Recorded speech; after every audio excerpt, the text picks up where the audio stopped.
If you watched my last video, you would have seen that this lovely antique Yamaha had a little fuel leak. We've fixed it. This was bizarre to say the least. You have this little drain pipe here that was leaking fuel, which comes off the bottom of the carburetor. If I've got the tap to the fuel tank in the off position, I could loosen that screw and the fuel in the carburetor will drain out through this pipe. So you could basically empty the carburetor of fuel. But what was happening was, when the engine's running, or even when you switch the engine off, fuel would keep dripping out of this continually. And I thought initially that there was a problem with this screw, like it wasn't sealing and just letting the fuel flow past it and onto the ground out of this pipe. But that wasn't the case. As I found, if I put a screw in the end of that pipe and block this pipe off, the bike would be incredibly difficult to start up, and it's only got a kickstart on it.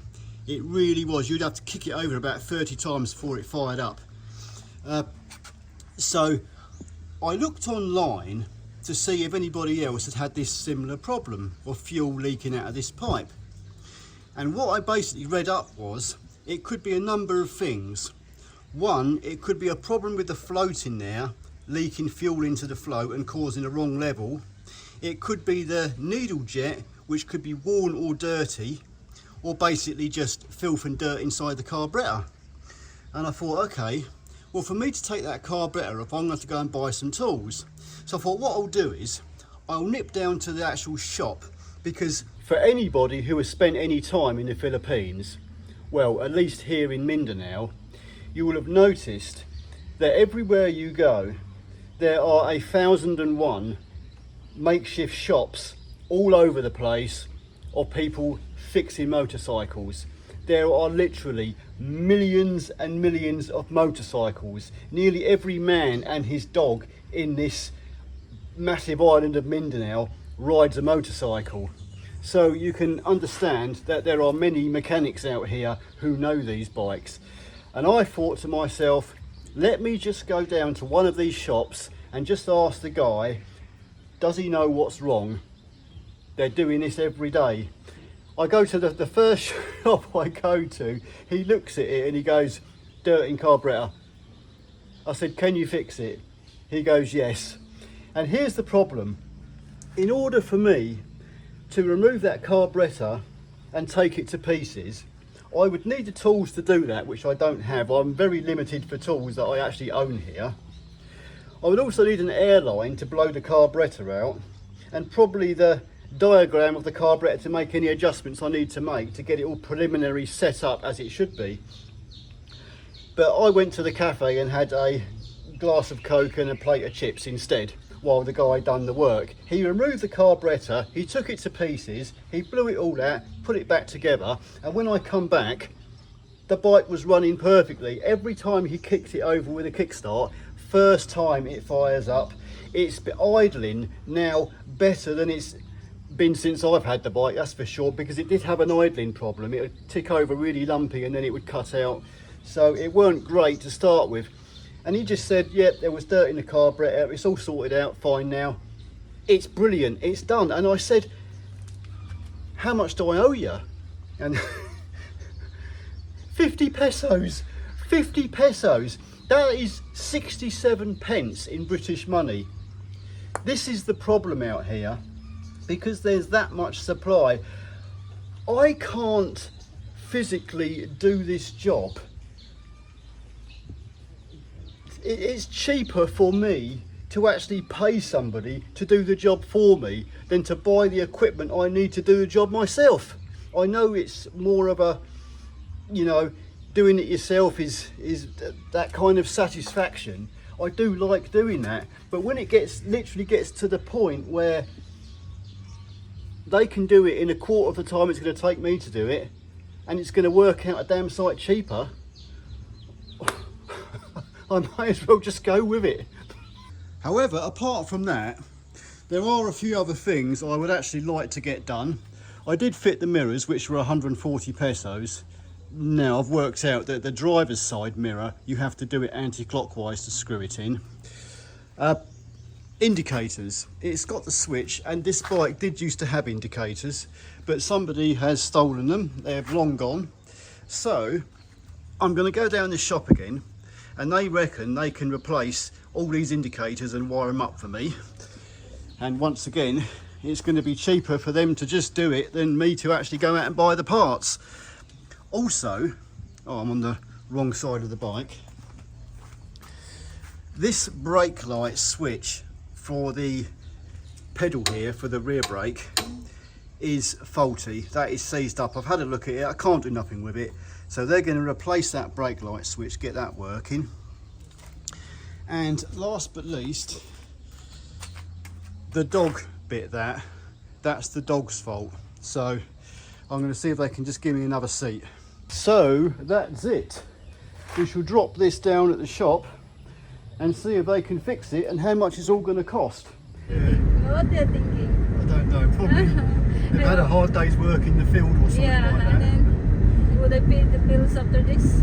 Yeah, I want to get Or home. Maybe under time because it's just 2 o'clock. Under time, the boss will cut their salary.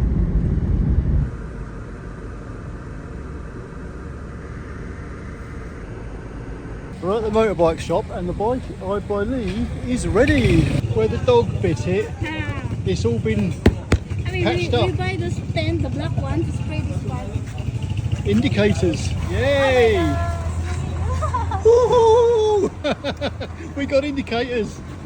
I'm gonna keep. Next time you change this one and this one. Hang on. Yeah, okay. Oh! Horn works. Brake light works. Fantastic. Well, I'm a happy camper. That didn't take them long, did it? About 10 minutes and they're done. Easy peasy. 30 minutes, so it's free pizza. This is the motorbike shop.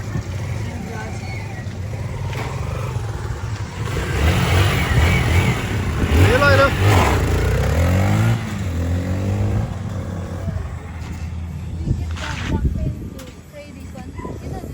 Yeah, this is how they work out here. There's loads of little shops just like this one. There's one opposite, see, and in competition with each other. There's one selling bikes. They're fixing bikes. These are fixing bikes, but they're good here. This is going to be the interesting part. So we've had the seat redone. They've fitted all new indicators and got them working. New brake light switch and got the horn working. So shall we see how much they're going to charge us? This is the hard bit. This is where we've got to splash the cash. I'm actually not worried at all.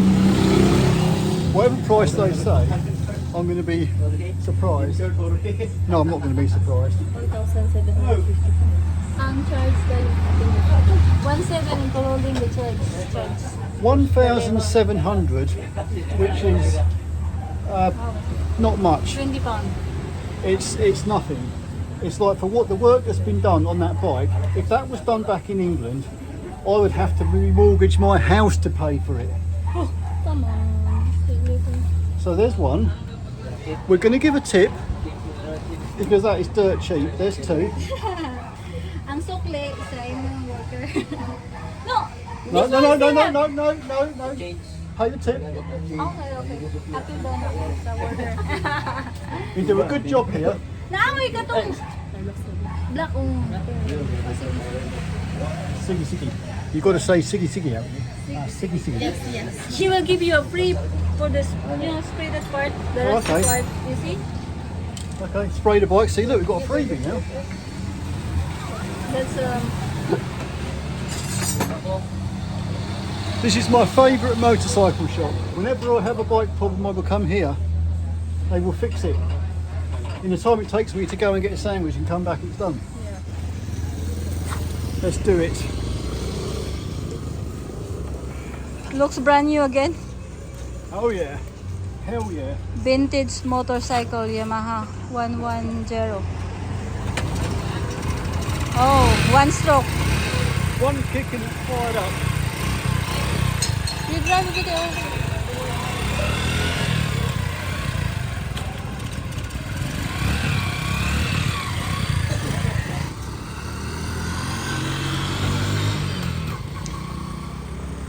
5 minutes later.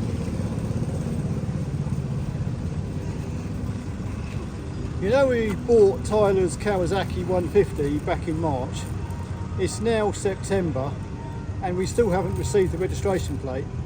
So we got so tired of waiting for it, we went and bought one. They make them just here in the photo studio. And we had put on this one, Funky Tyler Kawasaki. There we go. Now I will go and affix this to the appropriate pace.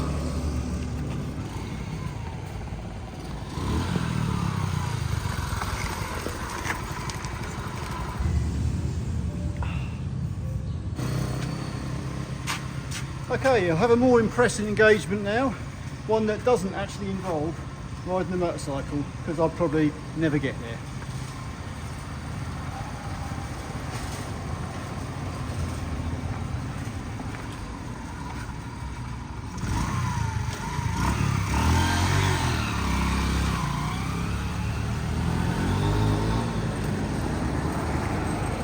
We're on our way to Davao City, to the Bureau of Immigration. But once again, I have to stop here early in the morning to catch the view.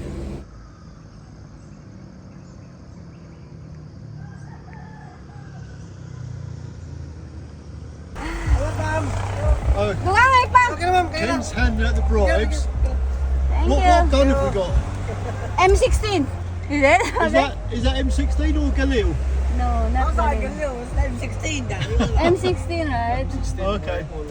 Look at me, sir. Hindi. Thank you. Bye.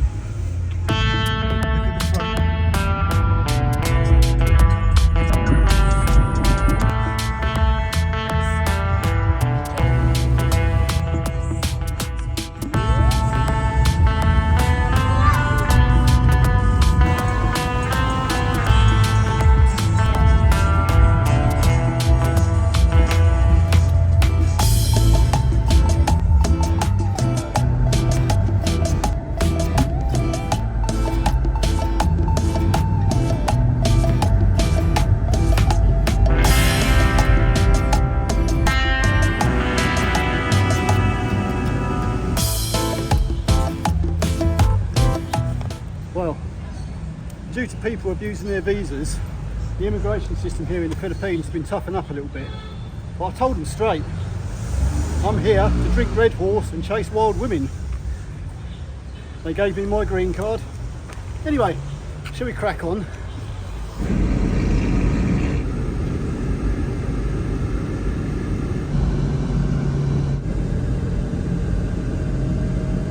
Go, go.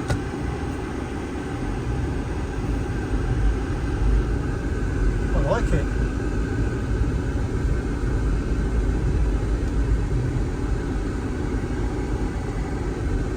Yeah.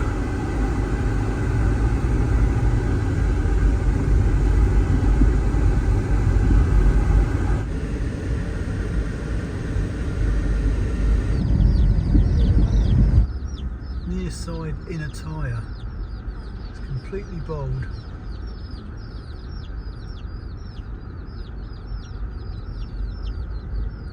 What's that? What's that? Imagine, who's that?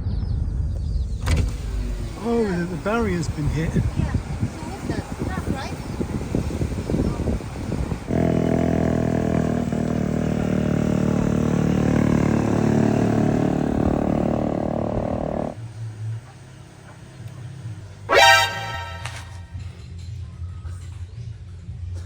Yeah.